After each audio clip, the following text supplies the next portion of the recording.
I'm just gonna make a short video about I'm changing my rear tire on my '03 Ultra Classic. So it's fairly easy. I highly recommend get a tall lift, or you get a motorcycle lift like we have one over there, but it doesn't have the plate that you remove in the back when you have your motorcycle on. Some of them have a metal steel plate that pulls out to allow the rear tire to drop. So because it doesn't, I'm using this big jack. It lifts 18 inches off the ground. It's like perfect for this, so gives me all the clearance I need. And then I have this other cool scissor jack, which is works great because I just zip it up under the tire, holds the whole weight of the tire just fine. That thing can lift like 1,500, 2,000 pounds or something. It's a lot. So taking off the rear wheel is fairly easy. I started to loosen my exhaust, but actually when I used that scissor jack, it pushed the rear tire up just enough to the axle clear the exhaust just fine. So I really don't need to take my exhaust off at all on this. So it was quite easy. Really, it was just loosen up the axle nut. It was a large axle nut. I think they said 36 millimeter. I used a 1 7/16 wrench is what I ended up using. So, or apparently it's 36, I guess. But if you do lift your bike, strap it to your lift, not down there those lift points. Those little strap points you do on the outside, you will push the bike and squeeze down on your jack. So I only strapped it to these bars because they stay at the same height with the bike when it comes up and down.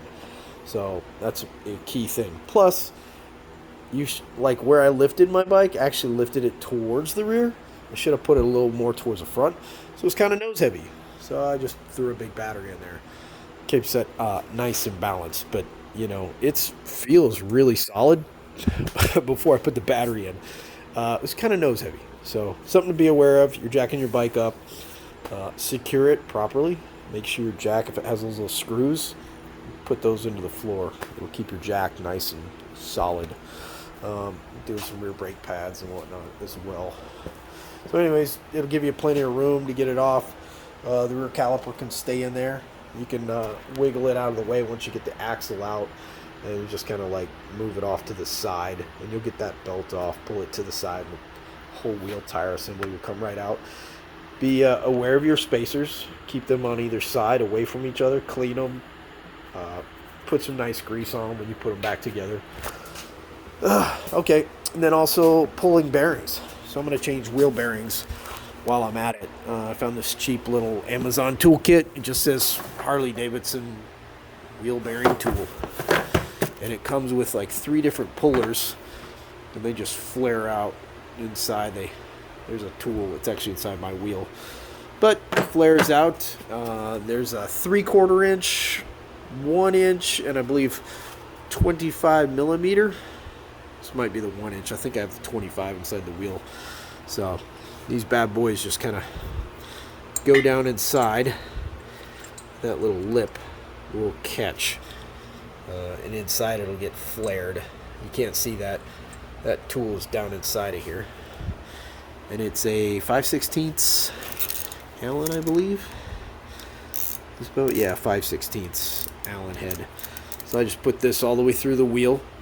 And so that part that flares out, it's cone shaped, goes inside there. It's a 5/16 Allen inside. And so you get the correct size one for your wheel bearing. These wheel bearings I got, these all balls ones are pretty nice bearings, I guess. I've had them in the past for street racing, and they always worked well. Road racing. 25-1394.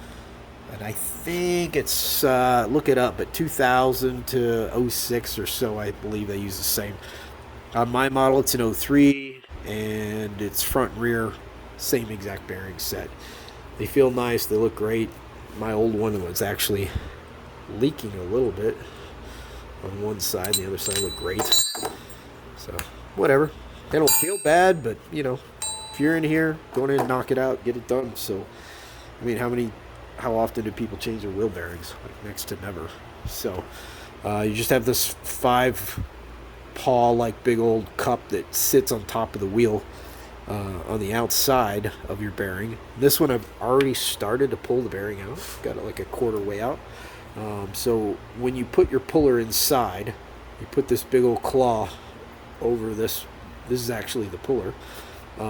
You'll have to take this nut and washers off to get this big old nut threaded on first with that gigantic washer that's going to spread the load out. So make sure these threads have anti-seize or oil, grease, something. If you try pulling these dry threads, they will probably work one time and then you'll tear your threads up. So just something to be aware of. But basically you put your Allen on the other side. You're going to lock this down. This little thin bolt here is what goes all the way in, flares out, and becomes an Allen head on the other side.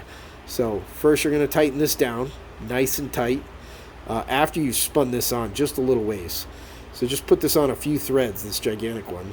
Then you put on your washers and then that nut. Hold your Allen from the other side. Here you'll tighten this nut down really tight. Get it nice and snug. You'll feel that the hooks on the other side, when you push it through, it'll kind of jump past the wheel bearing. It'll kind of hit that little notch in it. So once you feel it hit that notch, tighten that on up. Then continue to tighten this all the way down. This is 15/16, I believe.